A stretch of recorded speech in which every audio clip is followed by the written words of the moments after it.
put down that camera and strap in. It's time for a new episode of TogChat Live. It's an open mic night for photographers. Get ready for 60 minutes of your photography questions in real time with answers from your host, Joe Edelman. Hey gang, happy Wednesday night. Thank you for turning out tonight for another live episode of TogChat.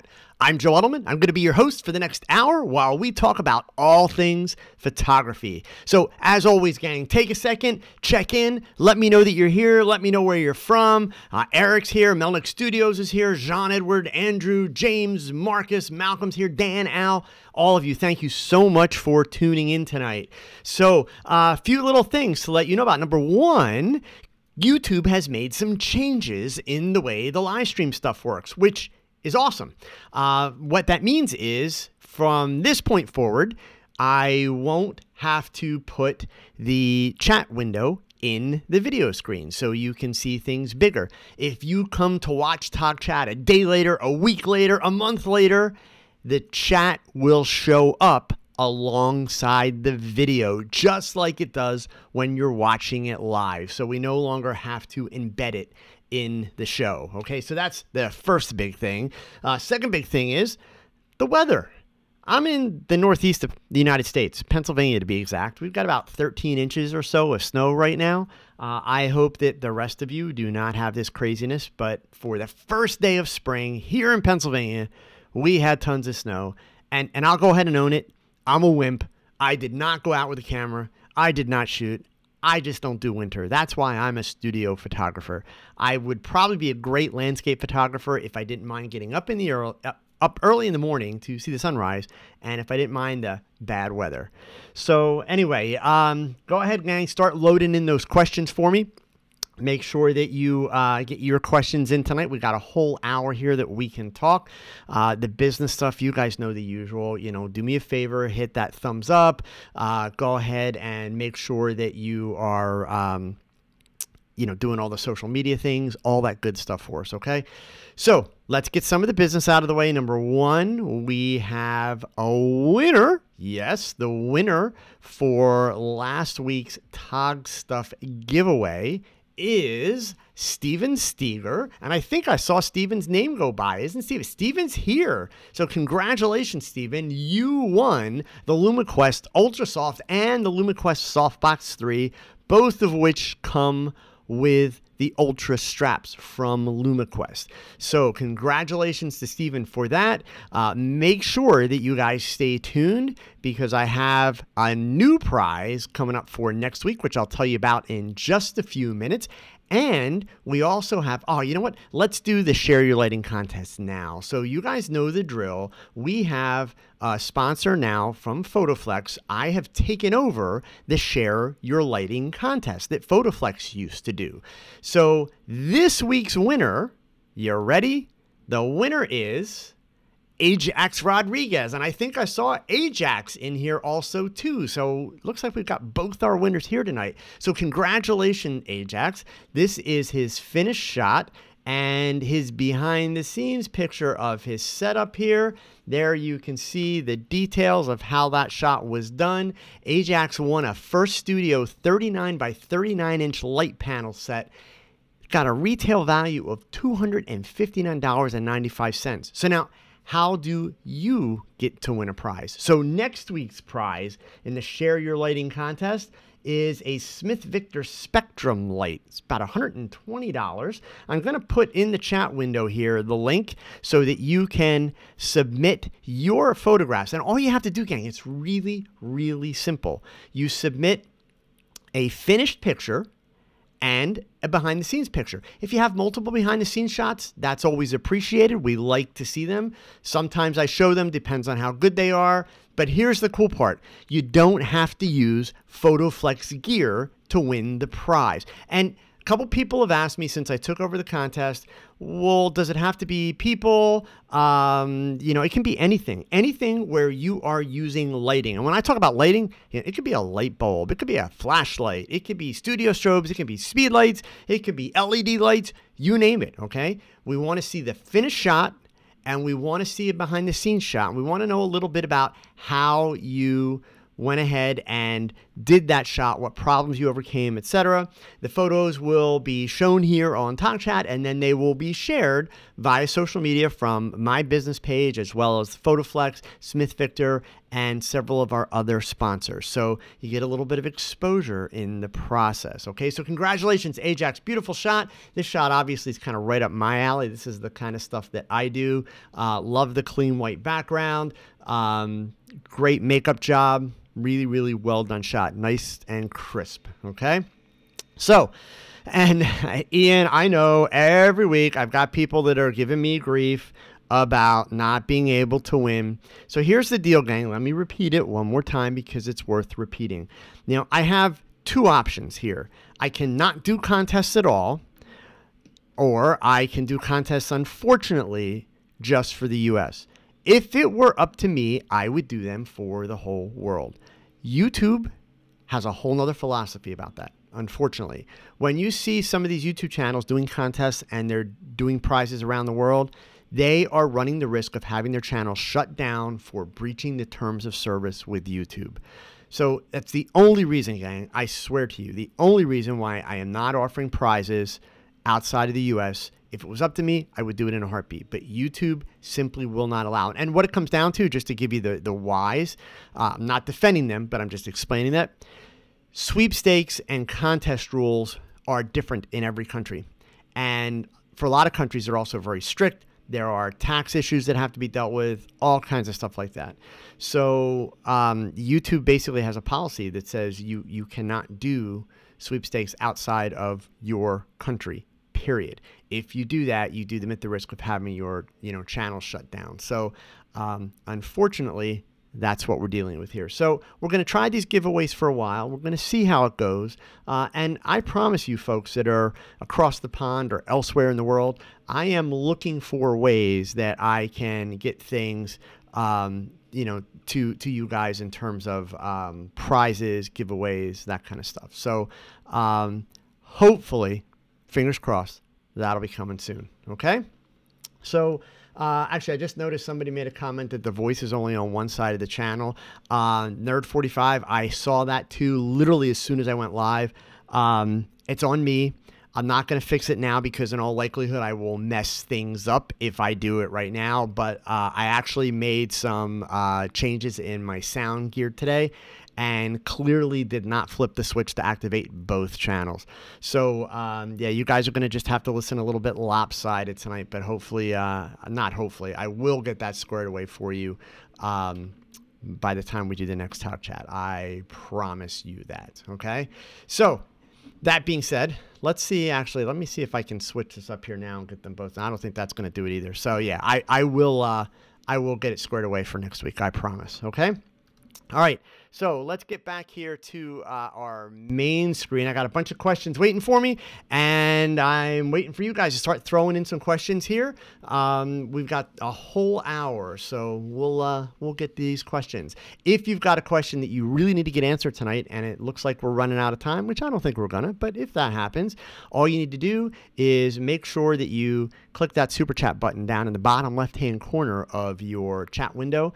And for donations as little as $1 and a super chat, you'll make sure that you get your question answered. So there's a question sitting here at the top of my list. And those of you that put questions in early tonight, don't worry, I'll get to yours for sure. Lance Sinclair, do you recommend getting an Apple computer or building your own workstation PC for editing photo and video? All right, so this is one of those topics that's going to cause like a whole string of comments, and they're all opinions. None of them are wrong. Here's my thought process on that, Lance. What do I recommend? I'm not sure. So let me answer this, though, by explaining to you where kind of I'm at, okay? Actually, the lawnmowers you hear in Albee, I won't lie to you, I've got a neighbor that's trying to blow their snow off their driveway with a little tiny electric snowblower. I kind of figure it's going to break in about the next 10 minutes because the snow is way too heavy for the snowblower that the guy's using. So we'll see. But Lance, back to your question. I am an Apple guy.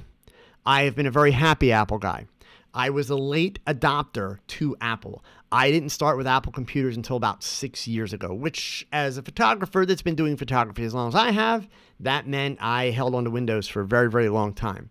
And it finally took someone to convince me from the financial standpoint that the Apple computers were, in the long run, less expensive than upgrading Windows PCs every 18 months, which is what I used to do. As soon as processors jumped and RAM jumped, I would upgrade. So I made that change. I've never looked back. I've been thrilled. I love the Apple gear. I have no desire to change. All of that being said, I need to upgrade later this year. So the machine that I'm on now is one of the 4K iMacs. It's maxed out at 32 gig of RAM. I'm very happy with the machine, but indeed with all the video that I do in the 4K video, I am finding that I am, starting to have this machine get a little bit sluggish on me when editing. While I was still shooting with Nikon and working with the files coming out of the D800, indeed I would find from time to time that I would be creating PSD files that would manage to really start to slow the machine down. So this year's my upgrade year. The thing that concerns me is, as far as I'm concerned, so this is just my opinion, folks, but as far as I'm concerned, the new MacBook Pros suck. The idea of having to use dongles, is ridiculous. What in the world was Apple thinking? 1990s called and they want their technology back. Really? So that's problematic. As far as the desktop goes, the current 5K iMac, the latest release, if I'm not mistaken, so double check the numbers, but I believe we're talking $12,000 to $13,000 to max that machine out.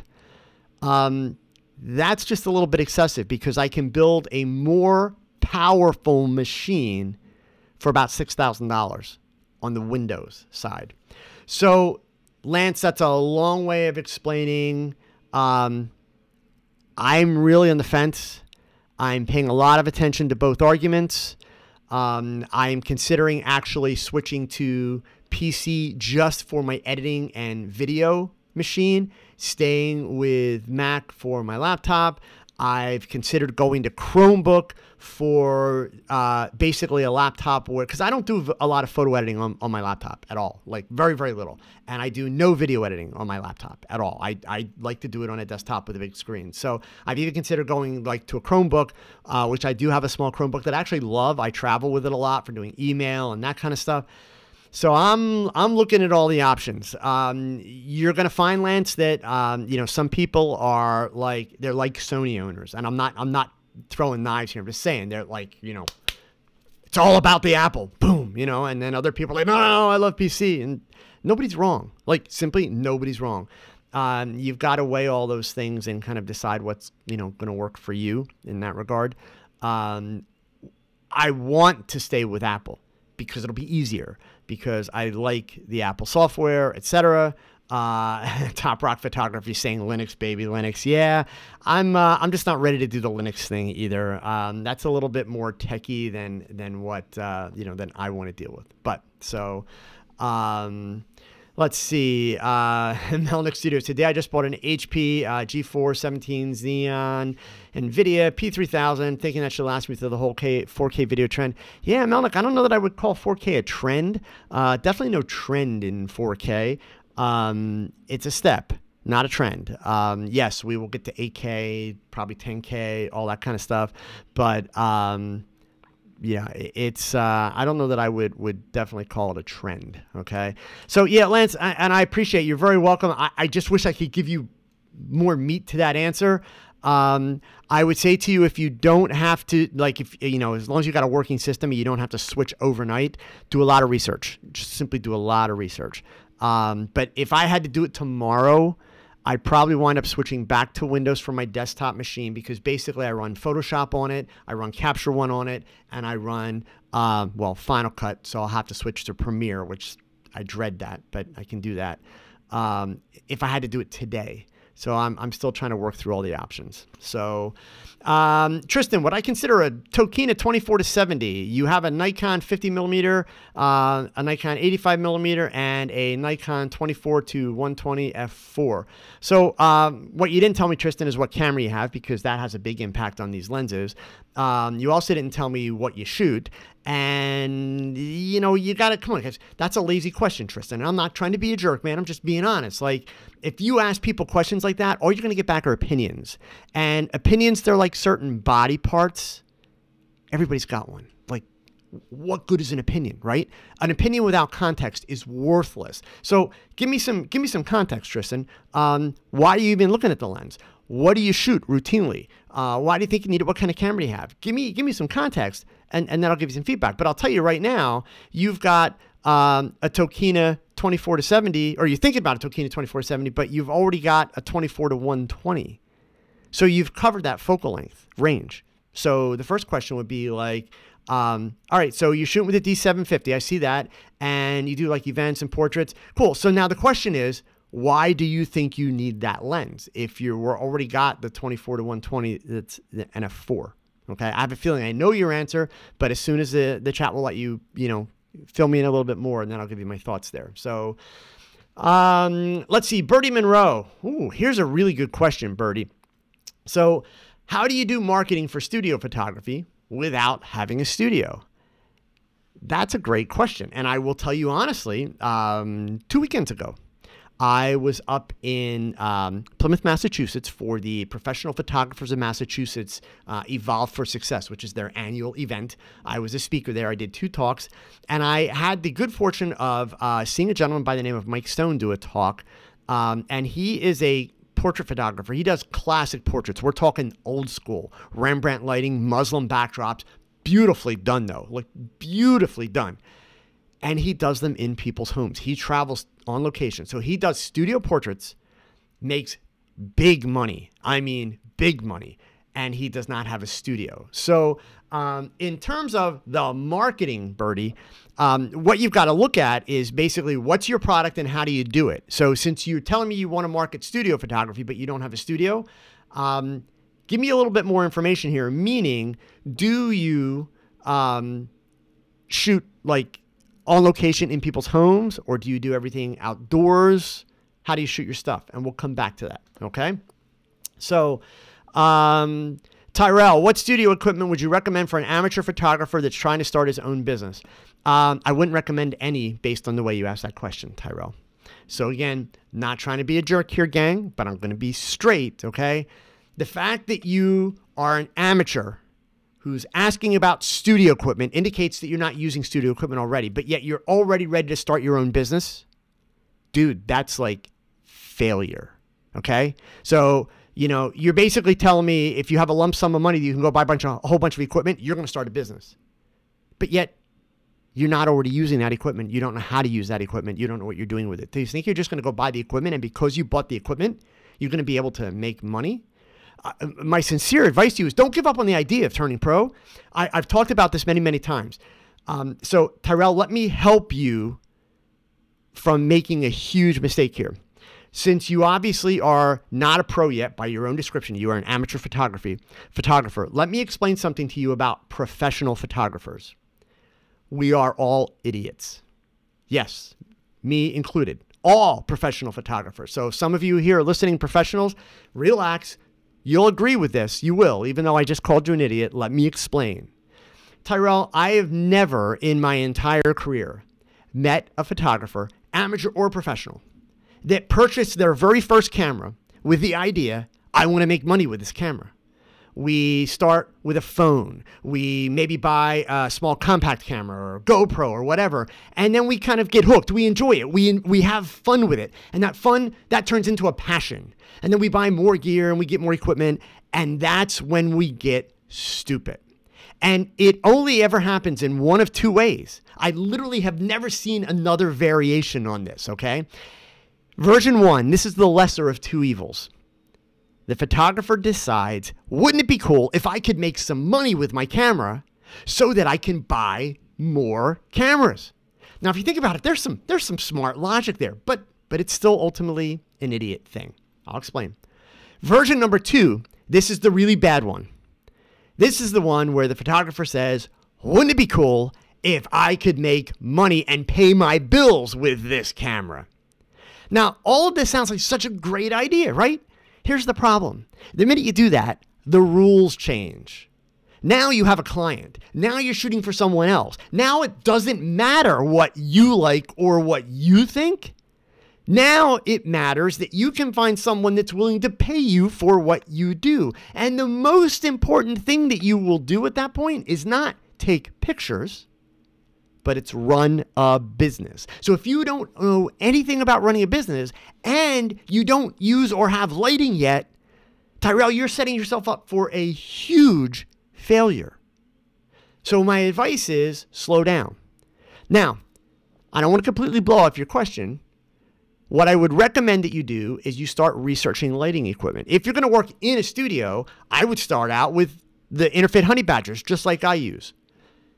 Do your research, find what you're going to use. Let's say you want to work strictly on location. Maybe you're going to use something like the Godox 8200s, whatever you want to use. Figure out what your system is going to be. Don't go buy it. Just figure out what is your perfect system. In other words, dream big, right? Line it all up on paper. This is what I want. Then buy one of them. Buy one of them and buy a light stand. That's it. And learn how to use it. Learn how to create great light without one flash. No modifiers, no nothing. Just that one flash. Then when you've mastered that, then go ahead and start to put modifiers on them. Maybe a softbox, or better yet, start with an umbrella. Once you've mastered that, then move to a second light. Master that, and so on, and build your system out that way. You will be a much better photographer, and you will be much better at lighting. If you have all the money right now to go out and buy a ton of lighting gear, you will basically make your learning curve harder and essentially make your work suck for quite a while. But based on the question you're asking me, I would strongly encourage you to do a lot more research, both into the lighting and into the business side. Okay? So, I got a bunch more stuff here came up. Let's see. James Haney. Do I have any recommendations on other Olympus users or visionaries, YouTubes or websites? Looking to see other adaptations photographers have with the EM5, M2, or the EM1. Gosh, James, I mean, all the visionaries. You're going to make me tell you like who my favorite visionaries are? That's kind of not fair. So it's, okay. So, wow, now I'm on the spot, right? Because I've met a bunch of them, but I have not met all of them. I will tell you the ones that I have found their work to be incredible. So first of all, 2 of the Olympus visionaries live right here in my backyard. I've met one of them, and that's Frank Smith. Awesome photographer, landscapes, travel work, etc. Great guy, great teacher. I think, well, the visionary that I spent the most time with is Tracy McGlasky from Ohio. Tracy is an amazing portrait, newborn, maternity, and wedding photographer. Scott Bourne, I've also had the opportunity to spend quite a bit of time with. Scott is the Birdman. Like, hands down, he is the Birdman. You are not going to find anybody with a more amazing portfolio of bird and especially eagle images than Scott Bourne. I think 2 of my favorite landscape and nature photographers in the visionary group, Jamie McDonald and Peter Baumgarten, like just incredible work, incredible. And Jamie's like a machine. This guy like shoots and shoots and shoots and shoots, and the work is just off the charts. It's really, really awesome. So, you know, and all of them have either, you know, pretty big, you know, blogging efforts where they do a lot of blogging, or, you know, they're very, very aggressive on social media. Some of them have some YouTube stuff. I know Jamie does some YouTube stuff. I would encourage you, you know, based on the style of work that you are into, look through the various visionaries and their styles, and then follow those who do the kind of work you like. With regards to, you asked me about the EM5 Mark II.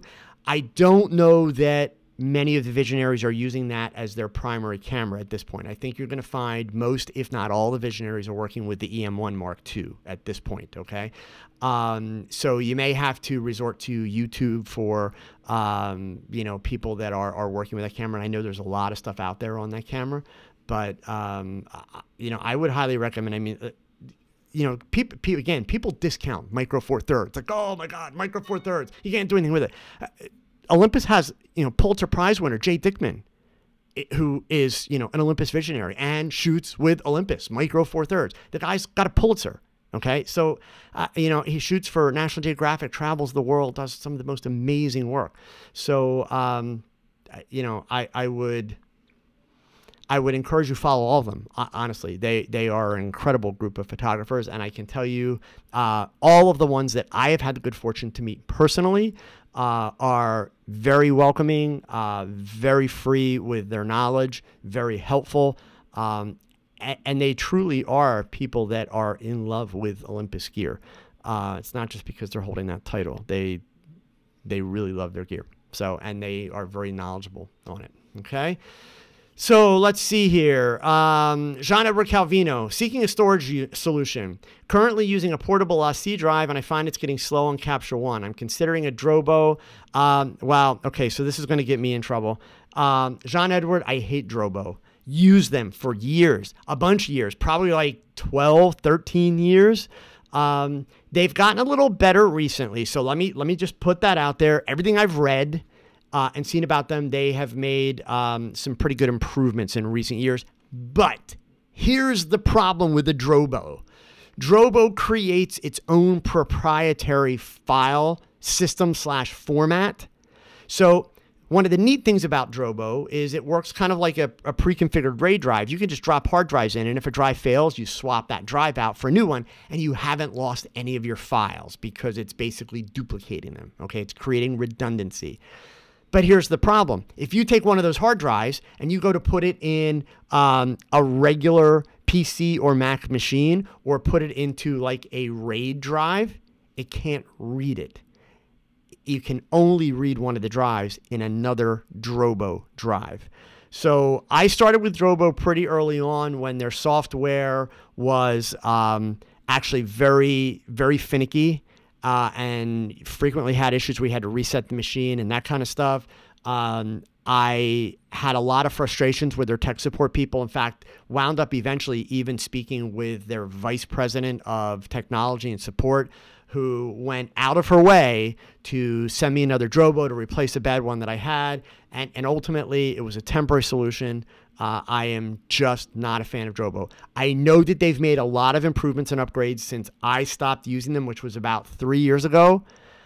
But you cannot pay me to go back to the system simply because it is not interchangeable with other drive units. So I would encourage you, Jean-Edward, do a little bit more studying and researching and go with the RAID setup. That's simply going to be, and you can purchase a lot of pre-configured RAID setups these days. So you don't have to be Mr. Techie to set up the RAID stuff. But that's really where kind of the Drobo came from. It was a solution for people that didn't want to have to do all the tech. So that's what I would encourage you to do. So going back to Birdie's question about how do you market yourself for doing studio photography when you don't have a studio, he did give me an answer here, and he says he shoots in people's homes or he hires a studio when needed. I also do outside photography. So basically that's what you're going to show people, Birdie, is you're going to build a website. You're going to show the type of work you do. You're going to talk about the type of work you're available for. And you're basically going to say, like, I shoot in your location or studio. And then when you are talking to people, obviously, you are going to be very honest with them about the idea that you can, shoot it at their location or rent a studio, in which case part of your business model has got to be who's paying the rental cost. Are you passing that on as a pass-through charge to your client, or are you absorbing that in your rates? That's a business decision that you need to make up front. But at the end of the day, I don't think that your marketing is actually going to be any different. You're going to market yourself as a photographer, market the services that you offer. You just need to be very upfront about how you work with people once they contact you. One of the big mistakes that photographers make with their marketing is they're putting too much information up front. And what happens is the client is making a buying decision on the website. Photographers, guys, you're not selling books here. So you want people to contact you. So you put just enough information on your website to encourage people to pick up the phone and call you. That's what you want to happen. Or to fill out a contact form and message you, and then you call them. But remember, as a photographer, the business that you do, it happens between two people. You can't do it on a computer. You simply can't. So it's really, really important to have that conversation to begin that relationship with your client. So don't worry about putting every little piece of information about you and your business on your website. You put the basics and you make it enough to get people to want to contact you to have a discussion. That's ultimately what you want to happen. So, anyway, Jean-Edouard, I realize I never actually gave you an alternative other than saying I don't like Drobo. I use the G-Ray drives, G-Ray technology. They work out great for me. They're not the cheapest. They're not the most expensive, but they've proven to be very, very reliable so far for me. So I would certainly encourage you to look into those, but there are lots of solutions out there. I would honestly tell you, don't take it on my advice. I would do your research so you understand the ramifications of them. The great part about that kind of technology is there are tons and tons and tons of resources online. Read through it, get an overall sense, and then, make a decision based on what's going to work for you. But I would definitely not go with the Drobo. So, Jean from Hong Kong. Last week, you heard me talk about the Godox 8200. What are your main cons of using a slate? Sorry to say, I don't have a lot of cons. I hate the weight of it. I've talked about that from the day that I opened the package of my very first one. I do not like the weight. It is, in my opinion, ridiculously heavy for its size. Aside from that, I like it. I did finally today, I received the X Pro transmitter today, the new one, because, Olympus were at the bottom of the list for getting that new stuff. No big deal. The other transmitter works great. But I did receive the X Pro today, so I will get to use that probably this weekend. But I don't have a lot of cons. I still don't see it as a studio light. So I want to be really clear. A lot of people have asked me, it's like, hey, you just got sponsored by Honey Badgers and Interfit. Are you stopping using them? Like, oh my God, no. Honey Badgers are my go-to lighting, period. Hands down, in the studio, love it. I love the LED setup. The LED is great not only for, doing my regular studio shooting, but also since I'm frequently shooting video B-roll of my shoots, the Honey Badgers are just perfect. The Interfit remote controls, to die for. I have dropped some hints before that there are some new things coming out for the Honey Badgers later this year, which are going to be really cool. Keep in mind that the Honey Badgers are part of a bigger system, meaning Interfit has the S1 and the S1A strobes, which are kind of more like the pro photos, but they're all interchangeable in terms of working with the remotes. So, Jean, aside from the weight of the 8200, I think if you're looking for a small portable flash, if you do a lot of location work, they're awesome. I ultimately would not want them as a studio flash, not as my go-to studio flash, because there's no AC power option, which in the studio, I want an AC power option. Maybe you don't need one for your style of shooting, but for me, I would definitely want that. So let's see here. Eric Big Easy. When did I find myself stop looking at other photographers' works and styles and comparing yourself in your work to theirs? I continue to look at others' work, especially different styles. And I noticed you finished that with ... Eric. So if I may, let me finish that sentence for you. Let me speak the part that you didn't type. And you can tell me if I got it totally wrong, okay? So I may be paraphrasing, but you said, I continue to look at other photographers' work, especially different styles.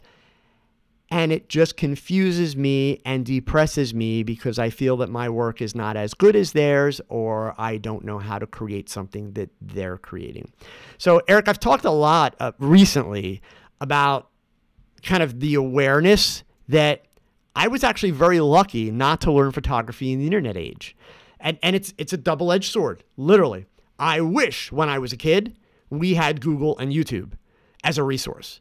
Because believe me, the photography books that existed back then were these huge books with they were incredibly verbose. All the pictures were black and white. Most of the books were done in the 50s and 60s. They were horrible. They were painful to read. And the only kind of current and update resources that you had available were photography magazines like Popular Photography and Modern Photography, and then eventually American Photographer. And that was it.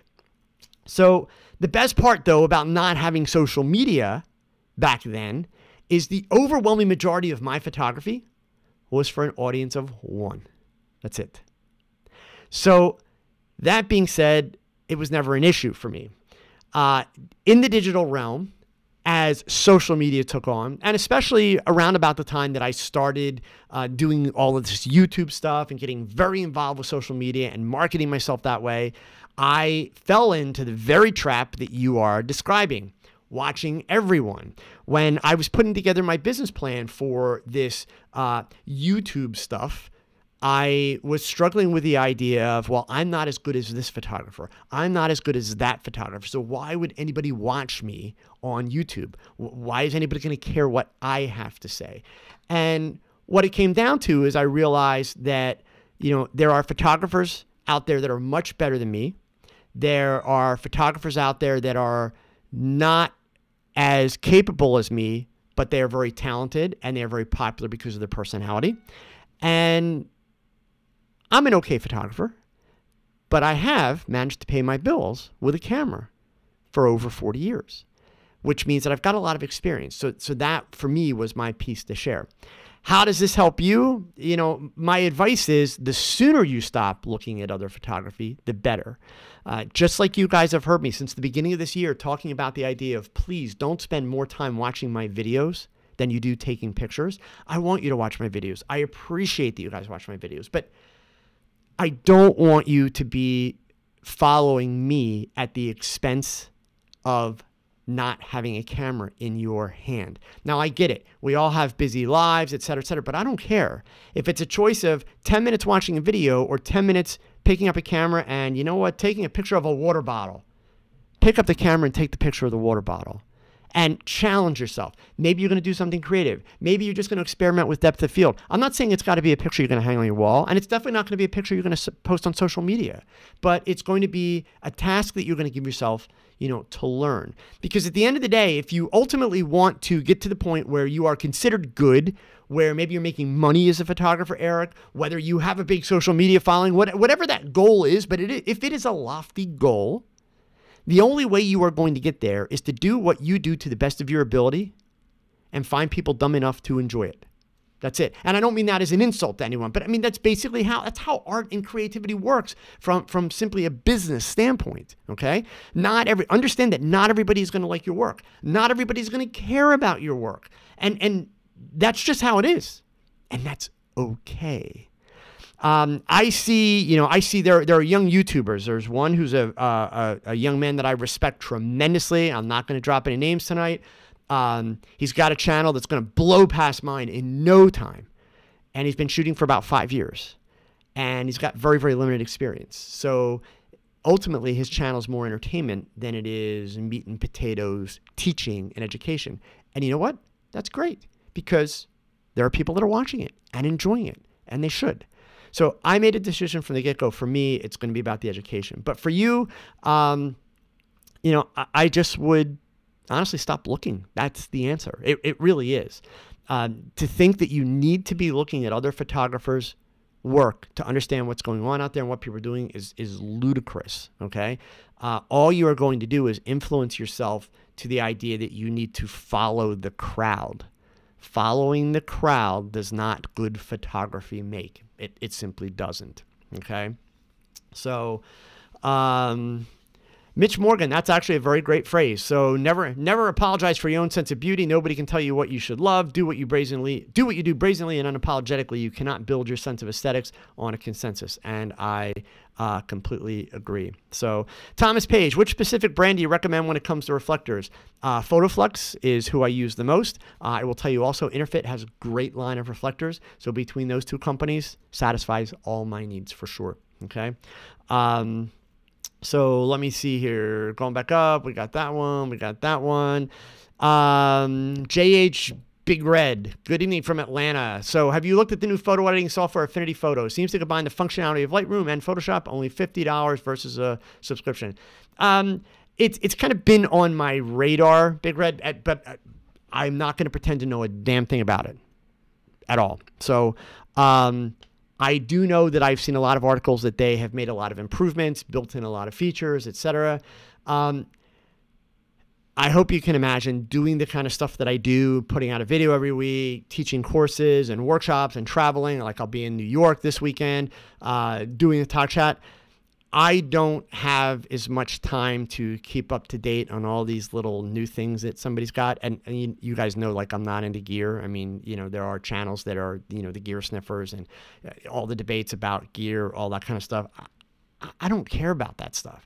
So for me, kind of the way that I approach this, which doesn't really help you, but I'm just being honest. If 70 people were asking me about Infinity Photo and I was noticing 10 blog articles about how amazing it was and how great it is, then I would say to myself, I need to go look at this. At this point, I've seen a press release or two go by. One or two people like yourself have asked me. That being said, until I start seeing headlines that say it does everything that Photoshop and Capture One do, but better, then for me, it's not something that I would even, consider. The one Photoshop alternative that I have paid a lot of attention to, and even now, I'm going to be clear, now that I said that, I'm not an expert on it, but the Luminar 2018, I'm actually a big fan of that. So if you guys have been around for a while following me, you know that back before I got rid of my Nikon gear, I had been doing an Instagram channel, which I've since put it on hold. It's dormant, but it was for my iPhone, and I was posting an iPhone photo a day. And of course, that whole experience is part of what led me to Olympus, realizing how stupid is it that I'm taking way more pictures with my iPhone than I am with my Nikon gear. Now, since I have purchased Olympus, I have been literally taking my Olympus gear many, many more places. I don't take it with me everywhere. It's not on my shoulder all day, every day. No. But I am using that gear now if I take pictures of my grandson, if I'm traveling, if I'm going out with my wife. That camera goes with me, at least with a basic zoom on it all the time. So since I started with the Olympus system, there was one camera that was my gas purchase. Okay, gas being gear acquisition syndrome. So yes, even those of us that warn against geartographers, we still like gear. Okay, boys like toys, right? So the one camera that I wanted pretty much from the get-go, but I didn't get it when I first sold off all my Nikon stuff, was the Olympus Pen F. And I literally want that camera to be kind of my walk-around camera, and that camera will be with me everywhere. And my intention is to bring back that second Instagram channel with a creative photo a day challenge. And in part because I do a series of workshops and also college classes about creativity. So I finally ordered it this week. My Pen F is on the way. I'm keeping my fingers crossed. It might be here by the weekend. I got the 17mm f1.8 lens to go with it. Really, really excited about it. So that's my story there. Okay. So let's see. Ezekiel, am I using my Olympus lenses with my GH5? At this point, yes. In fact, I just put the last of my Lumix lenses up for sale this week. I just sold my Panasonic G7. So I've a couple people have asked along the way. So I've been using Panasonic cameras for my video. I have two GH4s, I have a GH5, and until today I had a G7. So I am switching everything over to Olympus 100%. So I will be using the Olympus both for, my live streams, for my regular videos, everything. But right now I'm 100% on Emswico lenses. Everything's switched over. So it's kind of, piece by piece getting all that moved. Okay. So Peter Kent, just rediscovered this channel, upgrading your DIY fluorescent closet track lights to LEDs. Love the new look of your channel. Thank you, sir. Thank you. Yeah, I look a little bit different since those first fluorescent videos, too. That's about 70 pounds ago. So, Ishmael, how do you get clients for fashion and modeling photography? It's the one that I love the most, but it feels like there's a rare customer because people want to get paid for sessions, not the other way. So, Ishmael, you can hate me now. I still consult for about 15 years. I made my living by consulting with new models and shooting modeling portfolios. I still do lots of consulting with new models that are entering the business. And for the last 3 years, my advice to a young girl who wants to get into the industry is to not pay a photographer to get her pictures. So yes, you can all throw something at your computer screen right now, okay? The reason for that is very simple. It's actually pretty foolish for them to pay. The simple bottom line piece, guys, is that modeling photography is not a business model. Shooting advertising is a business model, but that also means that you would have to up your game a whole lot. And you would need to locate to a market where people actually hire photographers to shoot models, like New York, LA, that kind of a thing. So, but it really is. In today's marketplace, it's foolish for a girl to spend money to get photographs for a modeling portfolio. And the reason for that, let me be clear, just so you all don't think I'm a jerk, okay, towards photographers. No, it's making sure that we're not being a jerk towards models. When a girl decides, I want to be a model, and she gets a portfolio together, she has no guarantee, none, that she's going to get signed by an agency, and she has no guarantee that she's going to make money, right? So to go and spend a couple hundred or a couple thousand to shoot a portfolio, if you were that girl's father or that girl's uncle or a good friend and you're a decent human being, you would encourage them, you know what? Let's see if there's a cheaper way to do that, since we have no way of knowing if you actually stand a chance of making your money back. So the girls that come to me now for consultations, I coach them on how to go to a website like Model Mayhem, what to look for, what to avoid, how to find photographers that can actually give them the images that they need, and then submit to agencies. And then if they find that the agencies really like them and the agencies are really going to work with them and really promote them and make them money, then it makes sense for them to go to the best of the best to test with. Testing means you're going to pay, and shoot a top-notch portfolio. But initially, you don't need to pay. So I tell them not to pay. So, Al B, on the topic of facial hair, I still see quite a bit of it when filling the frame with my 20 megapixel camera. What simple makeup could help as well as address the glossy spots? Well, makeup is not going to help hair. In fact, makeup adds to texture on the hair. So basically what you want to do is in advance plan and encourage your model to shave or wax. That's the best thing. Okay. And then as far as the glossy spots, that's just the wrong makeup. You shouldn't have glossy spots. For foundation in that, your makeup artist should be using a matting foundation that helps eliminate that.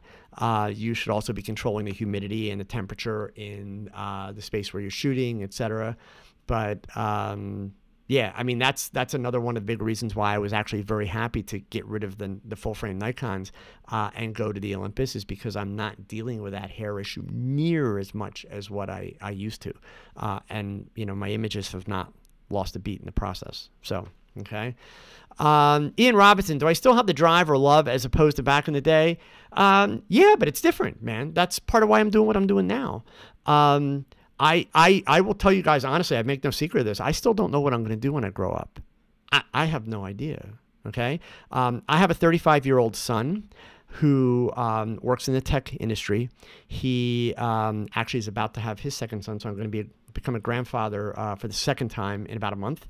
And he is much more mature and focused and sensible than I have ever been.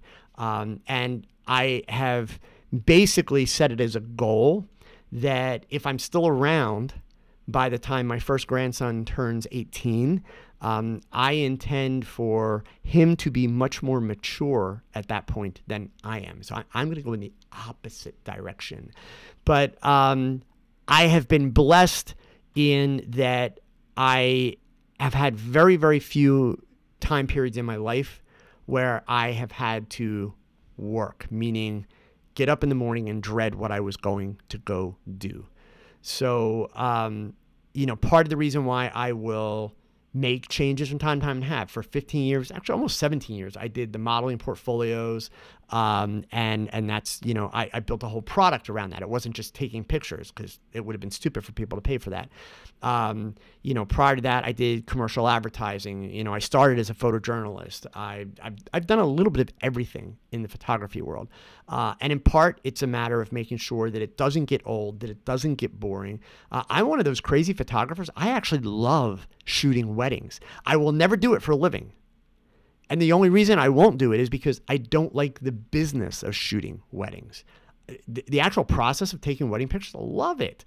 but I don't like selling pictures. So for me, that's why I moved away from that business model very early on in my life, because I don't want to be, in that part of the business.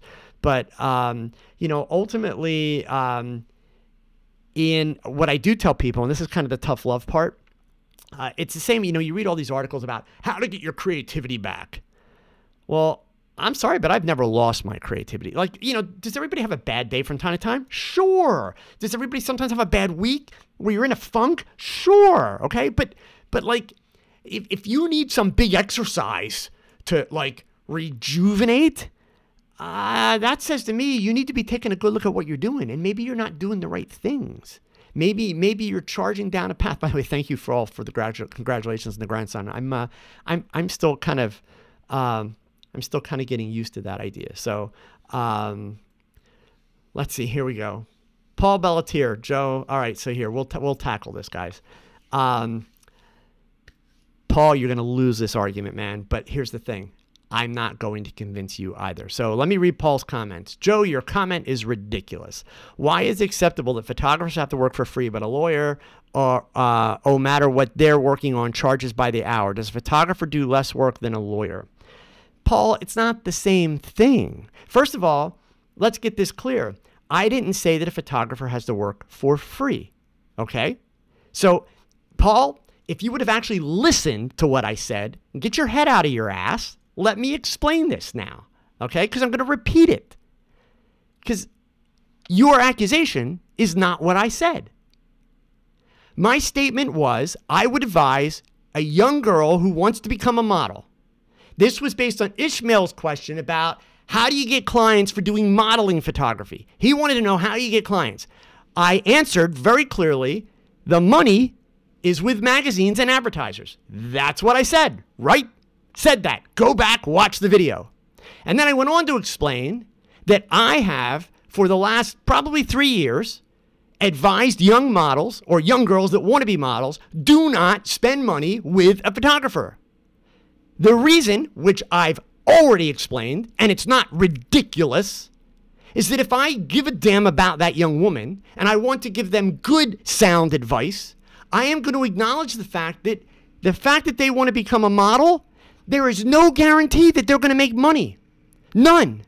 So tell me, please, where is the sense in having a girl spend several $1,000s when she may not make a dime? That's stupid. That's gambling. You get better odds at a casino, man. Now, put that on pause for a second, because here's what I didn't say, but just to clarify your ridiculousness, okay? Look up the word photographer in the dictionary. It doesn't say anything about making money. A photographer is a person that takes pictures. So just because you are a photographer, Paul, that doesn't mean you're entitled to a damn thing financially.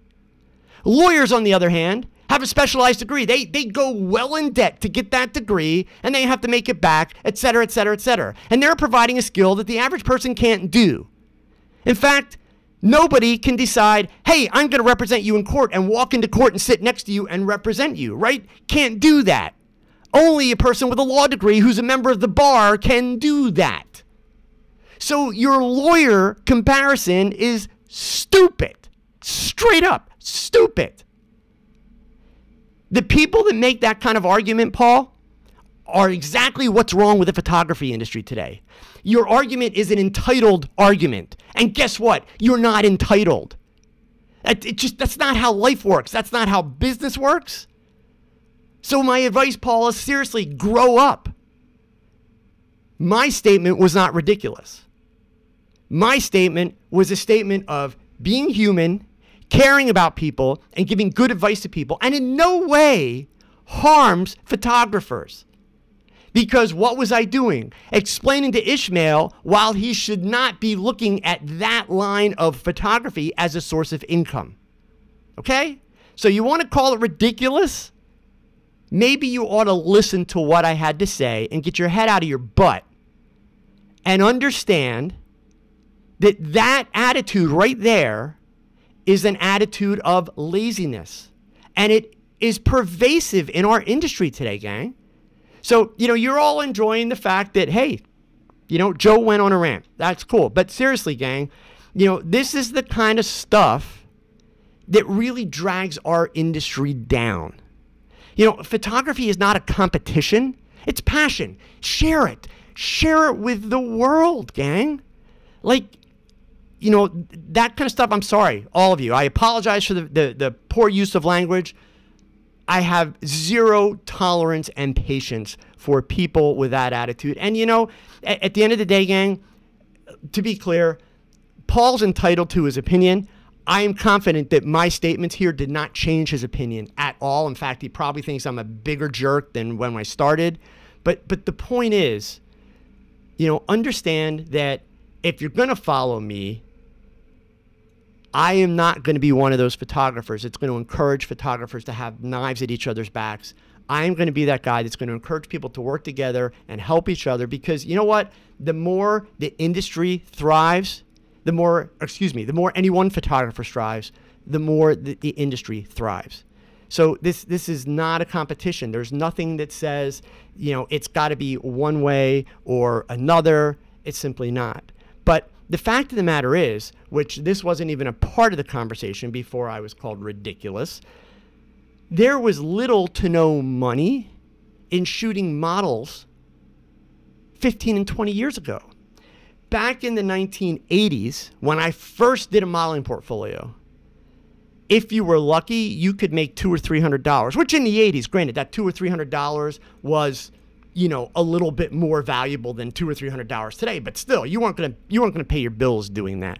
And it was for the same reasons, because no girl in her right mind was going to spend that kind of money knowing that it might be a total waste, right? It's just how it is.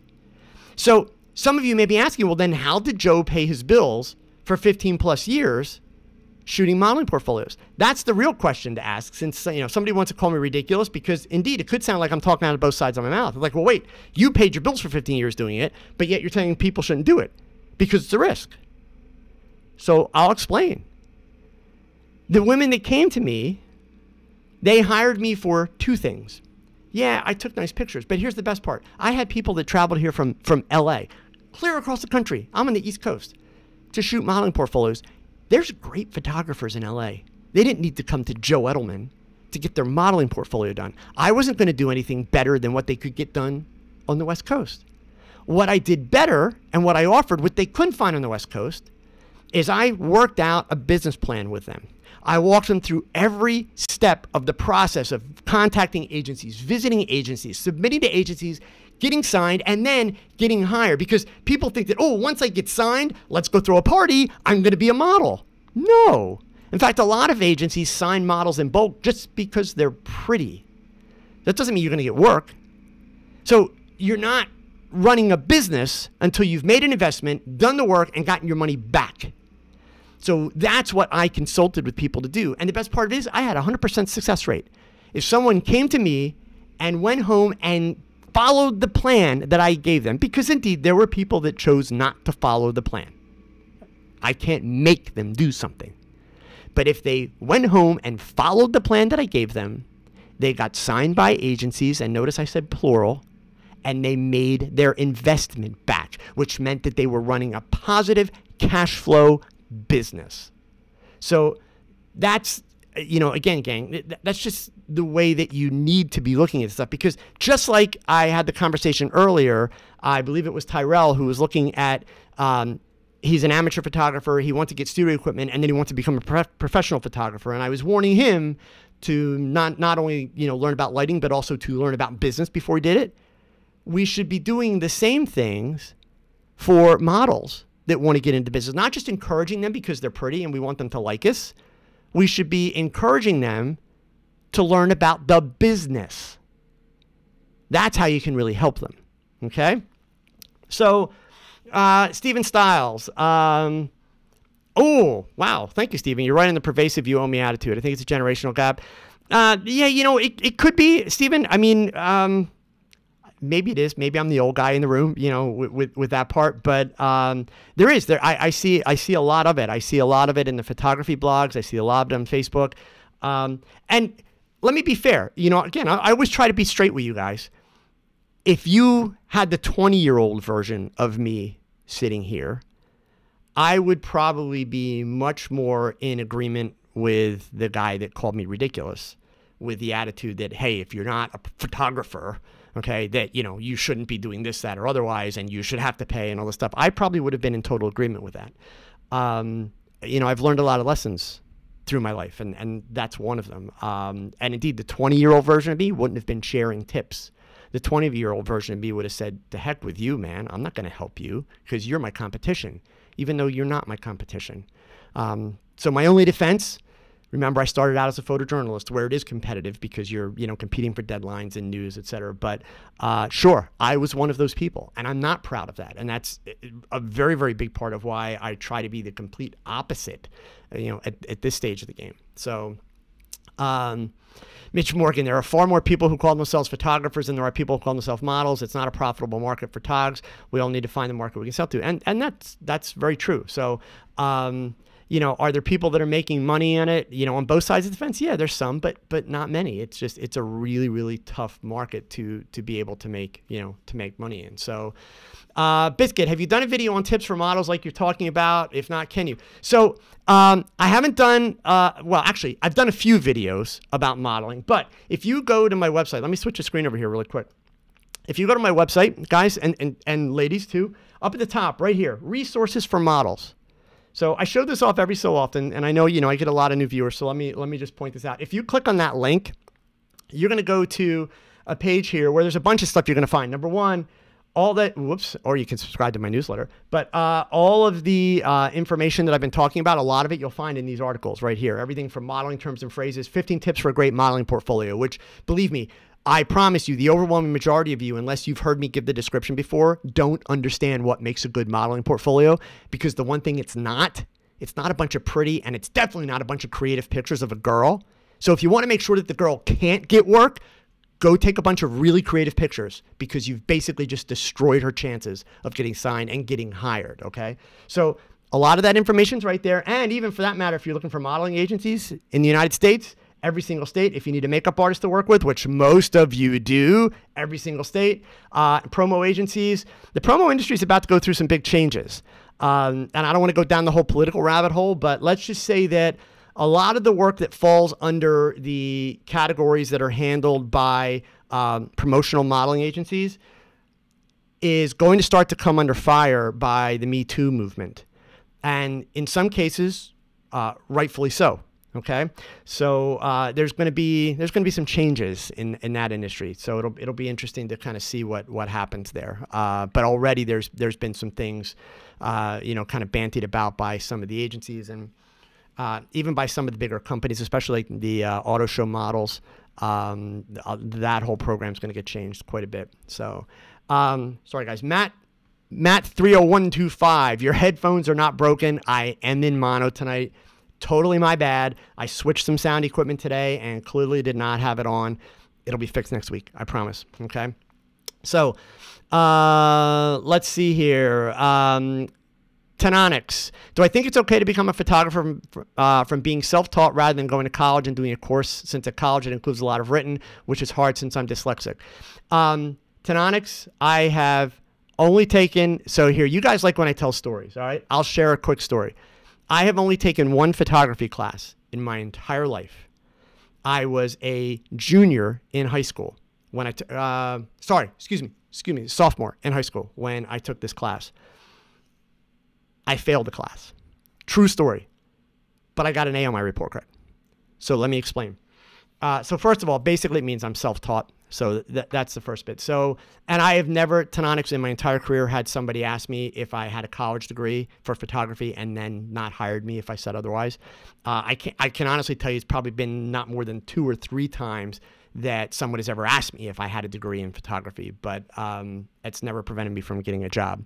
So I told you guys the story about the egg, so I'll put the pieces together. The egg was all about the photography teacher who was retiring at the high school that I was going to go to. So I was not going to get to have this man as a teacher. The young woman that they hired to replace him the following year was fresh out of school with a fine art background. the gentleman that retired had a background in photojournalism. So she struggled a lot, especially with the upperclassmen in the high school, because they did not like her, because she made the mistake of going in and showing very little respect for photojournalism as a form of photography, which of course upset these kids. So there were all kind of issues throughout the year. But basically one of the things that happened was the darkroom just went to crap. People weren't taking care of it. People screwed around in the darkroom all the time. And so it was not a place that I wanted to work. I had a darkroom at home. So I got down to the very end of the school year, and she pulled me aside one day after class, and she said, hey, I just realized I've never seen you work in the darkroom. And I was like, yeah, no, I've got a darkroom at home. I'd much rather work at home. She's like, well, how do I know that like you're not taking your stuff home and having somebody else do it for you? Like, how do I know like your dad's not doing it or something? And I was furious because I was doing work for the school district. I was doing work for the local newspaper already. And she was, challenging my credibility. And she said, I want you to do your last assignment here at school. And that way I can give you the A and everything will be great. And, I was a cocky teenager who said, no way in hell am I going to do that. And so I didn't. And she failed me. So I failed the only photography course I ever took. I did, however, take my report card to the school principal right after that happened, and they reversed the grade and they made it an A. So anyway, that's the story there. Okay. So let's see. And Melnick, yeah, I do lots of interns as well. So, yeah, the whole idea as far as, do you have to have the education? You have to have education, but there's a lot of ways to become educated. So let's be clear. I don't want to make it seem like I am saying that photography education is not important. Come on, if you guys listen to what I do, so much of what you guys hear me harp on is basics. It's trying to get people back to the basics, right? And getting the foundation work. Sadly, learning about depth of field, learning about the inverse square law. These are the foundational pieces that you cannot become a good photographer without. And you cannot become a great photographer without knowing this stuff and understanding it, truly understanding it and having it as a foundation. So photography education, extremely important. How you get it, there's tons of ways that you can get it. But unfortunately, one of the big mistakes that I find, and it's ironic, like tonight, everybody enjoyed my rant tonight for being called ridiculous. That's what people are going to remember about tonight, unfortunately. That's not teaching you anything. Learning is when you watch one of my tutorials and then you go try it. Even like the water from last week. So, you guys saw that I did the video last week, with the water. Bottom line, if you don't go try it, you didn't learn anything.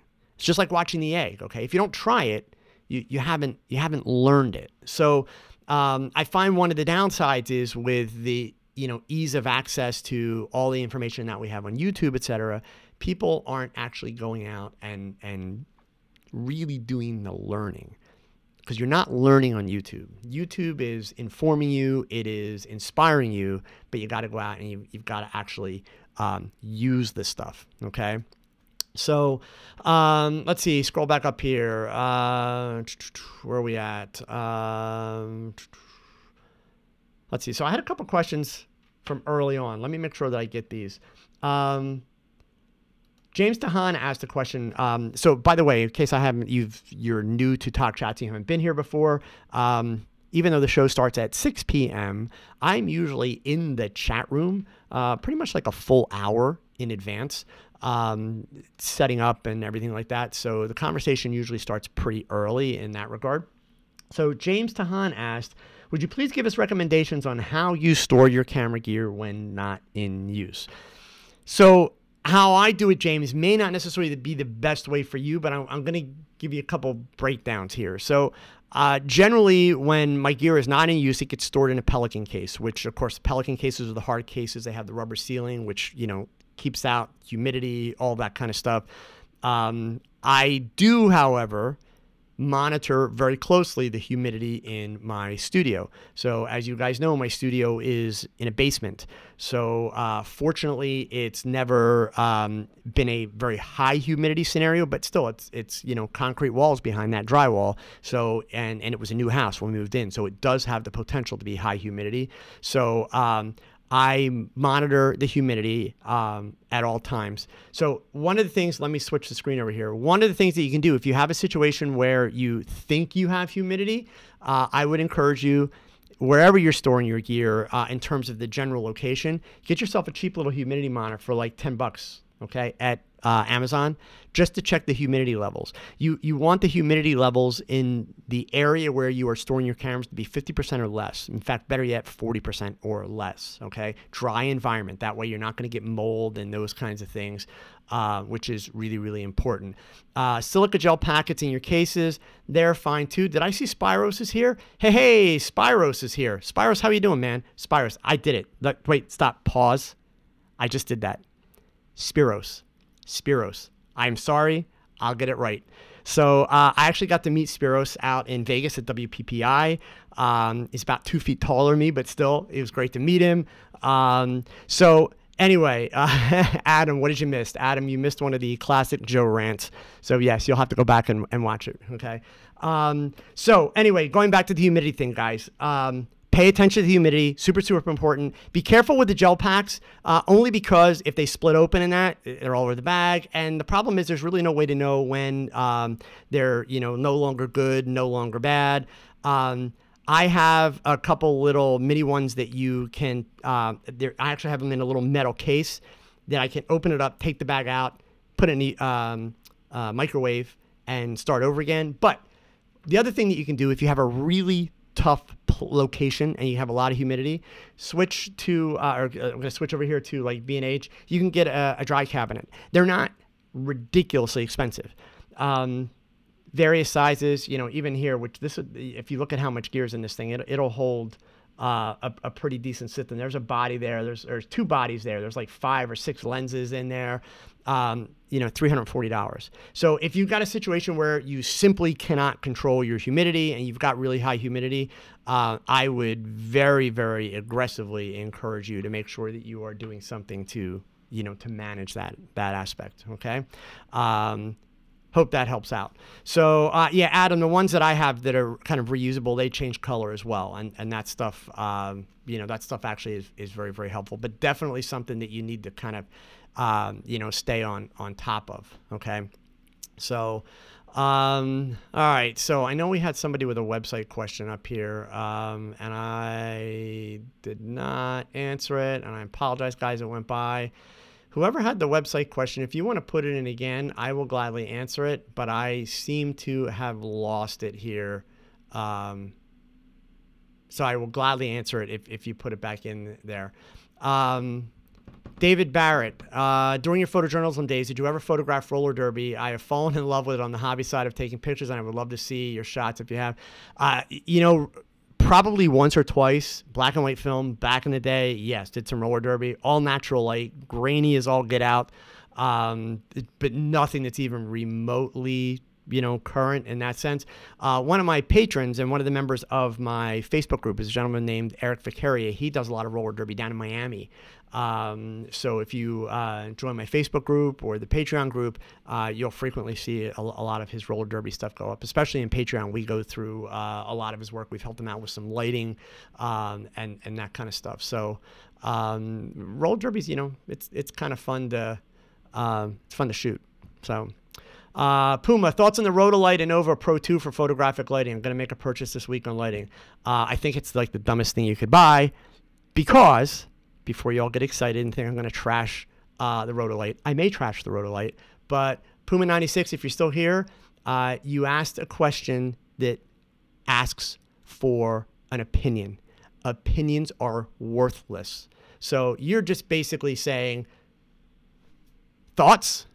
So my thoughts, I think it sucks, but that's based on what I do. It's based on the kind of photography that I do. It's based upon my needs, right? So if you want to give me a little bit more about how you intend to use it, why you think you need it, etc., then I can gladly give you some thoughts and try and help you out. But for me, the answer would just be, it kind of sucks. So let's see here. Scroll back down to the end. Eli, what's the best way to become a photographer while you have to do a real job during the day? So again, Eli, I'm going to give you tough love on that one, man. If the photography stuff is your passion, then what the hell are you doing sitting here asking me this question? Go shoot. Go shoot and go shoot and go shoot and go shoot and get better and keep working and keep fighting until you're at the point where people are knocking down your door to pay you to take pictures. and then it's going to be a lot easier to walk away from the day job. But bottom line is, yeah, you're going to have to, you're going to have to bust your butt, right? I mean, that's just kind of how life works. No different than, 2 years ago, I walked away from a six-figure income as a photographer to teach and do this YouTube thing. And I gave myself 12 months to replace my income. I put together a business plan. My wife is amazing and supported me doing it. I pulled it off in 8 because I don't like not having income. So I busted my butt to do it and make it work. So, again, it's kind of one of those things. There's no secret sauce, Eli. So a little bit of tough love. Please understand that's where it's coming from. There's no secret sauce. You gotta bust your butt. Like, that's really the key. Okay. So Alexander, teaching people proper attitude might be as important as how to take good pictures. Well, yeah, I mean, possibly, Alexander. And you know what? If I manage to help some people kind of see the big picture, then I would say that I would consider it being successful what I'm doing. But yeah, I mean, I think that I guess I've always been lucky in that I'm passionate about photography and I'm passionate about what I do. I've never been accused of not doing things passionately. So in that regard, it's never been hard to find the drive. But I think maybe you make a good point there. So Alex had a question. So this is the question that was going by. Can you start a photography business without a website and just use Facebook and Instagram? Would a website make you look more professional? Portraits and weddings. All right, good. So I'm glad you threw the portrait and wedding thing in there. Otherwise, I would have had to give you that same answer of you just asked for an opinion, right? So Alex, this is going to freak a lot of people out when I say this, but the answer is, yeah, sure. You can start a very successful business, and I have watched photographers do it. I've even consulted with some young photographers that right out of school and had like no money, okay, on how to get a business started, how to get a clientele going, just on Facebook, just on Instagram. But now that I said all that, I would raise the question and point something out to you. I'm assuming you're asking that question because you don't have a lot of money and money's tight. But here's the thing. Your phrase was, can you start a photography business? So please understand that you could go to Wix and build a website for free. You could go to the company that I like, format.com, which, by the way, pause, perfect timing. This week's TogStuff giveaway is a 1-year pro subscription to format.com. So here's your chance. You can go ahead and win a year of hosting, Alex. But the point is, if you go check out format.com, you could set up a website there for like under $5 a month. Okay. Maybe it's $6 a month. But my point is this, $6 a month times 12, $36. How can you not afford a website? If you're going to start a business, if that business is not going to be able to generate $36 for a website, you're not doing very good business. So what I worry about more, Alex, and I did not get to read all the advice that people gave you, so I don't, I'm not going to dump on anybody for whatever their advice was, but what I will point out is that it sounds to me like you haven't done a lot of research into the business part of photography. Because again, if you're going to run a business and you can't generate $36, then you're not really running a business, right? So you pretty much should be able to go ahead and start a website and get your business off the ground properly as far as your marketing goes, okay? A Mosaic Cosmos joined a camera club 3 weeks ago, and it's an older crowd, but it's worthwhile. Yeah, and you know what? Here's my advice that I would give you. I hope you don't mind me just saying Cosmos, okay? My advice would be this. Most camera clubs, especially in the United States, it's an old crowd, like gray hair, a lot older than me, okay? Here's the interesting piece. That old crowd, there's a reason why they're there. And it's not because they're bored and they got nothing better to do, okay? It's because they're passionate about photography. And that's why they show up. And so the cool part of it is that old crowd can teach you a lot. They may not know as much about photography as you do. They may not be looking to make it a business. Maybe you are. but they can teach you a lot simply because of their life experience. So my strong advice to you is participate in the things that club does.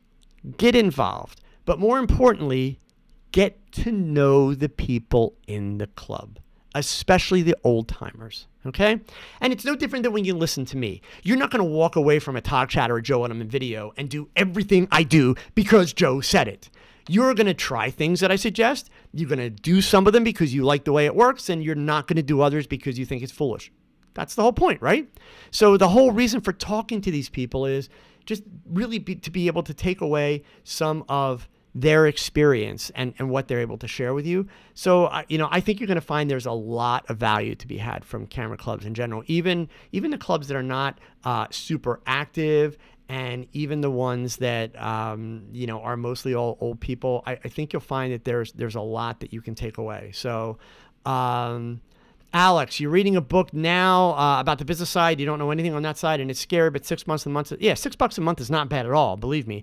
I highly recommend Format. Alex, what you want to do here, let me switch over my screen real quick, just in case you don't win the contest. So obviously enter the contest. So here, let me give you guys the link here. You guys got me all like sucked up in that rant before. I forgot to give you the link. So here's the link to win the 1 year's hosting with Format. But just in case you don't win, go to my website. Underneath the contact tab, you'll see industry discounts. Okay? Click on the industry discounts tab. And when you get to this page, you can get your first month's hosting free at Format if you use this link. This is not an affiliate link. The only affiliate programs that I do are Amazon. So if you ever want to support me, shopping through my Amazon links certainly helps. All the discounts that you're seeing here, I don't make a dime on them. In fact, even the Interfit program, that is an affiliate program, and I told them when Interfit sponsored me that I would not take the money from it. Okay? I recommend their gear because I love their gear, period. I'm not making money. Interfit has not paid me a dime. Okay? So Format right there, if you use that link, you'll be able to get your first month's free. But I would strongly encourage you to check them out. And I've talked about it many, many times before, so I won't go into it now, but believe me, avoid Squarespace like the plague, and look at something like Format. And Biscuit, while you're being really, really helpful, I am going to recommend, Alex, that you don't take Biscuit's advice, since Biscuit is not willing to share it here and let us weigh in on it. I would recommend that you look at Squarespace. And also, Sean Edward, thank you for mentioning that. There are 4 videos on my channel called Marketing for Photographers. I would definitely encourage you to check those out and watch them, especially they talk about the website and social media aspects of what you're going to be doing from marketing and that kind of stuff. So definitely check that out. Okay. All right. So I had another question here. So we talked about storing the camera stuff. Ken Vincent had a question. This was another one from before we started tonight.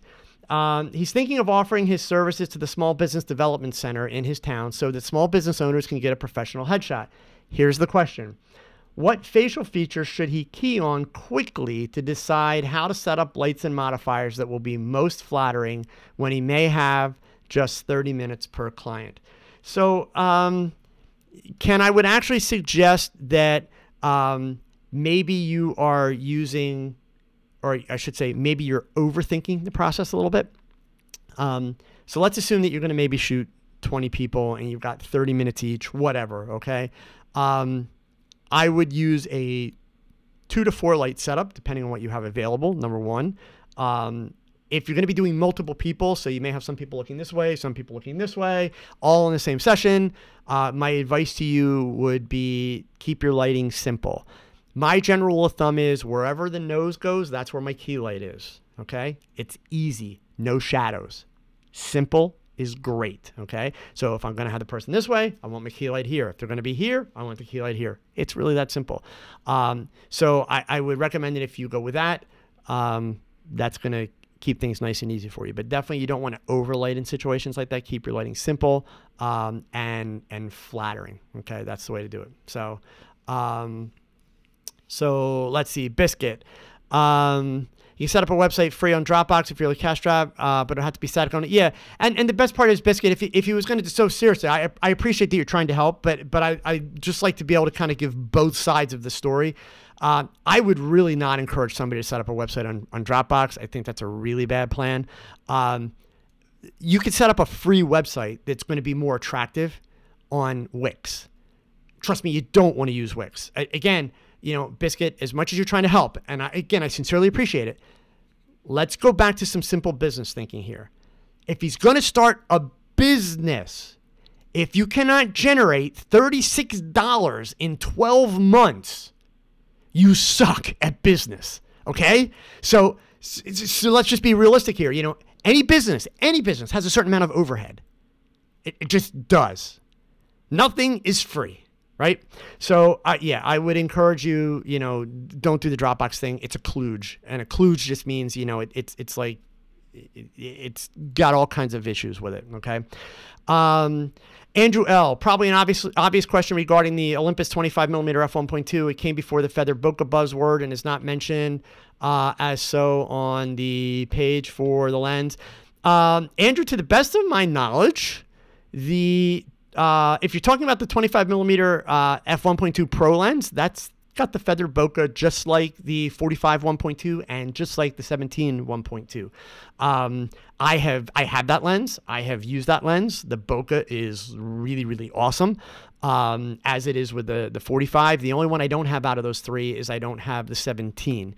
Maybe one day, but I kind of don't have a big need for shooting at 1.2 with a wide angle lens. So for me, that one's not as much of a priority for my style of photography. To the best of my knowledge, if you're talking about the Pro lens, it's also got the feather bokeh as well. That's a feature with all three of them, I'm pretty sure. So, okay. In my experience, is the bokeh on that lens identical to 17 and 45? Okay, so that's a question now. The techies are going to weigh in with all kind of, with all kind of tech stuff. But let's take some practical stuff. With regards to, is it the same between the 17, the 25, and the 45? Maybe the way that Olympus is doing it, yes, I'm sure it probably is. I don't know that for a fact, but that's a fair assumption. But is it necessarily going to look the same between the three? No, because they're very different focal length lenses. So the different focal length lenses are going to render backgrounds and highlights differently to begin with. So is it going to be similar in what it creates? Sure. But because of the focal length of the lens, is the bokeh going to be identical from one lens to the next? No, it's definitely not going to be identical. Because a 17mm is going to render highlights in the background much, much different than the 45. Well, the 45 is going to make those background highlights bigger, right? The 17 are going to be a lot smaller. So are you going to get the kind of the fancy blurry bokeh balls on the 17 that you get on the 45? No, I don't think that you will. And I don't have one, but I don't think that you will, simply because it's a much wider lens, which means the background is not going to be as big, right? So I believe the technology they're using in them is the same. But I simply think it's because of the focal length, you're not going to see the bokeh looking identical from, across the board. Okay. Eli, why did I choose to shoot people? Is it better for business and so about money? No, actually, it's just what I'm fascinated with. I'm kind of a city boy at heart. I'm not the guy that goes and, climbs mountains and stands out in the middle of fields or chases birds. Like I mentioned Scott Bourne earlier, who's one of the Olympus visionaries. He's the bird guy. And he actually has a PhD in ornithology. And in fact, he's been in Alaska this past week. If you follow him on social media, the images that he's been posting of his eagles, just to die for. So when I see work like that, it's like, my God, I would love to try it. Just once, I would love to try it. He's got a shot of a bald eagle that he posted just this week. He did it in Alaska. It's like dead on. This eagle's looking straight into the camera lens, and it's like, this is the crop. It's incredible. But then he also posted pictures of how he was dressed and where he was taking the pictures, and he talks about what he had to do to go to these places. And it's like, yeah, that's not me. I believe it or not, I'm a very shy person, much more so when I was younger than I am now. You learn, you grow, right? But when I was young, the camera was it was like a shield, When I had the camera on, I could talk to people. When I had the camera on, I could give people directions. It would open doors for me and let me go places and see things that I wouldn't otherwise get to do. So that's kind of how the people thing really just kind of evolved, and it's kind of always been, my thing. Not to mention that I don't like to get up really early in the morning, so I hardly ever see a sunrise, that kind of stuff. It just, people was kind of the better fit. So Adam, haven't gone through my backlog of videos. Do I do many editing videos, or do I shy away? I tend to shy away from the editing stuff, Adam, simply because my philosophy is always, what can I bring to the table that's not already there? That's the thing. So I've got a few videos about some of the little tricks that I do. There's one about eliminating shiny skin in pictures. There's another one about creating faux depth of field in a shot. Pix Imperfect, Flern, Aranese, Dunda, they're probably like the best that are out there. So I don't know that there's a lot that I would be able to bring to the table. So James, how do you profit with landscape photography? 2 words, Google it, Peter Lick. I mean, there's best example. Basically, it's art. You've got to make art. Okay. Landscape photography, certainly you could be doing work that is potentially going to be used for advertising, here or there. Maybe it's going to be used for like tourism bureaus, that kind of stuff. But the biggest thing is you're going to create art and get people to purchase your art. Nerd45 asks, what's the issue with Squarespace? It's not that cheap.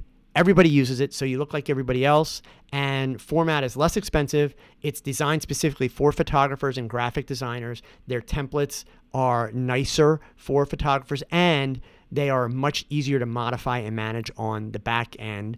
Plus, format doesn't make you listen to those damn boring 30-second commercials that every YouTube photographer reads, and reads it like they're reading it off a sheet of paper, so it doesn't sound at all sincere. So that's why. So, Andrew L. recently rented the 17F 1.2 for vacation to Disney World. Was really a religious experience compared to even the 12 to 40 F 2.8. Yeah, if you like shooting, wide open, seriously, it's great. I'm not a big one for, going wide open on wide angles. But yeah, I mean, everything that I have heard about the lens, everything that I've read about it, I know when all the Olympus visionaries got theirs, they were all posting pictures on, on Facebook and that they did with them, and they all loved the lens. So by no means would I say, oh, it's, bad. I think it's a great lens. It's just, for me, that will be the one of the trilogy that I probably won't pick up for a while because I don't really have a need for it. So, like I said, I just ordered my Pen F, which I'm really excited about. Super excited to get that, and the fact that I can use any of my bigger lenses on it, as well as the the small 17 1.8 that I purchased. Like, I'm ecstatic about that. So, definitely looking forward to that.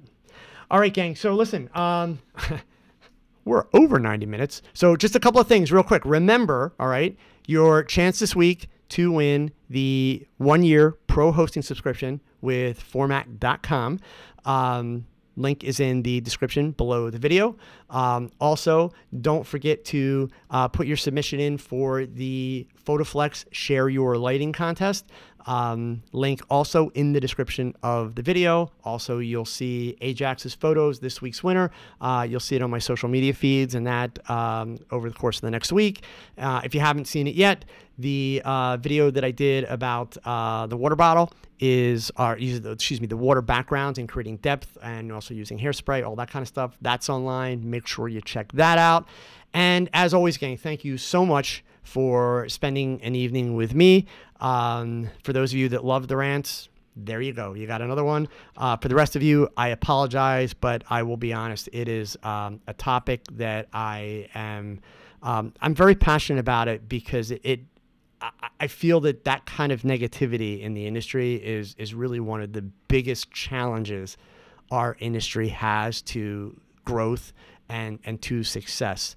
And I just find it's really, really unfortunate when people have that kind of entitlement attitude towards what they do. And I don't know very many industries and very many careers where that kind of entitlement attitude is actually successful and actually works. And certainly photography isn't one of them. So anyway, gang, that being said, please use your cameras, practice, take pictures, and remember these words. Thanks for watching another live episode of TogChat. Now go and pick up that camera and shoot something, because your best shot, it's your next shot. So keep learning, keep thinking, and keep shooting. Adios.